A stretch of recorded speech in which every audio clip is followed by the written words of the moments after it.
Hello everyone, welcome back to my channel. So আবারও আসলাম আপনাদের জন্য নতুন একটা রেসিপি নিয়ে। আজকের রেসিপিতে থাকতেছে স্বাদ ও লাবণ্যময় হাঁড়ি চিকেন গ্রিল দেখার জন্য সবাই আমার সাথে থাকুন, আমার ফেসবুক পেজে লাইক করুন।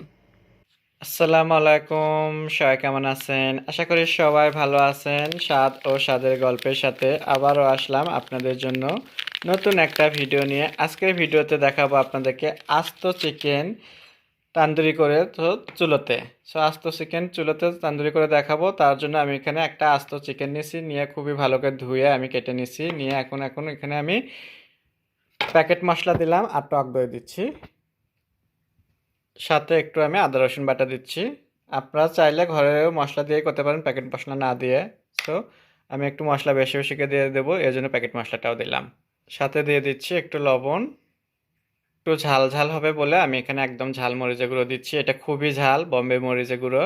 এখানে একটা পেঁয়াজ দিচ্ছি কুচি, যেহেতু এটা আমি আপনাদেরকে চুলায় করে দেখাবো রান্না করে, সো এর জন্য করে পেঁয়াজটা আমি এখনই মাখার সাথে দিয়ে দিচ্ছি কুচি করানো। এখন এটাকে ভালো করে আমি ম্যারিনেট করে নেবো। এইভাবে কালারের জন্য আমি এখানে একটু ফুড কালার দিচ্ছি, রেডটা দিয়ে আমি এখন ভালো করে আবার মেখে নিচ্ছি এভাবে। সো চিকেনটা আমার ম্যারিনেট করা হয়ে গেছে, এটা এখন আমি 30 মিনিটের জন্য রেস্টে রেখে দেবো। 30 মিনিট পর আপনাদেরকে দেখাবো চুলোয়। সো আমি 30 মিনিট পর ফিরলাম, এখন আমি দেখাবো চুলোতে তান্দুরি করে। সো আমি ওভেনেই পারতাম, কিন্তু আমি চুলোতে আসলাম যারা গ্রামে থাকে তাদের জন্য করে। সো গ্রামেও চুলোতে আপনারা কিন্তু আস্ত চিকেন তান্দুরি করতে পারেন, গ্রিল। সো আমি এখন এখানে পাতিল বসে দিয়েছি, দিয়ে আমি সর্ষের তেল দিচ্ছি। তেলটা অলরেডি গরম হয়ে গেছে, এখন আমি এখানে চিকেন দিয়ে দিচ্ছি। বিসমিল্লাহ।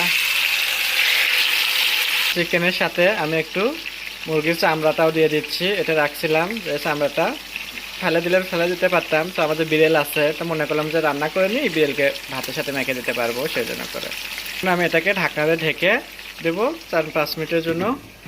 ঢাকনা দিয়ে শুধু রেখে দিলেই হবে না, এটাকে কিন্তু একটু উলট পালট করে এটাকে রান্না করতে হবে। সো আমি এটা এখন উল্টে দেবো। চিকেনটাকে আমি এভাবে উল্টে দিলাম। সো যারা গ্রামে রান্না করবেন এভাবে চুলোতে, অবশ্যই আমার মতো করে রান্না করবেন, দেখবেন যে খুবই মজাদার একটা চিকেন তান্দুরি করে খেতে পারবেন কিংবা গ্রিল। এখন আবারও আমি ঢাকনাটা ঢেকে দিচ্ছি। এখানে দেখতেই পাচ্ছেন আমার কিন্তু চিকেন গ্রিলটা হয়েই আসছে।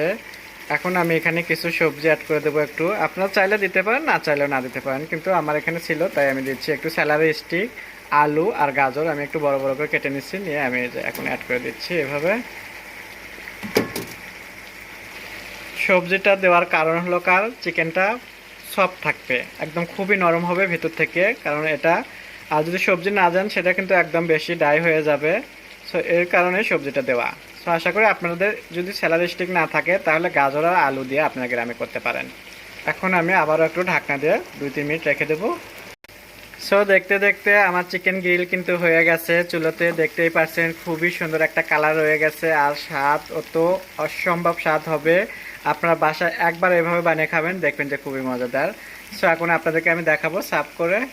সো আমার হয়ে গেল চিকেন গ্রিল হাঁড়িতে। সো আশা করি আপনাদের ভালো লাগবে। আপনাদের যদি ভালো লেগে থাকে তাহলে বাসায় অবশ্যই এভাবে ট্রাই করবেন, অ্যান্ড আমাকে সাপোর্ট করবেন। আমাকে সাপোর্ট করলে আপনাদের জন্য নতুন নতুন ভিডিও নিয়ে আসবো। নতুন নতুন নতুন ভিডিও দেখার জন্য স্বাদ ও স্বাদের গল্পের সাথে থাকবেন। সবাই ভালো থাকবেন। আল্লাহ হাফেজ।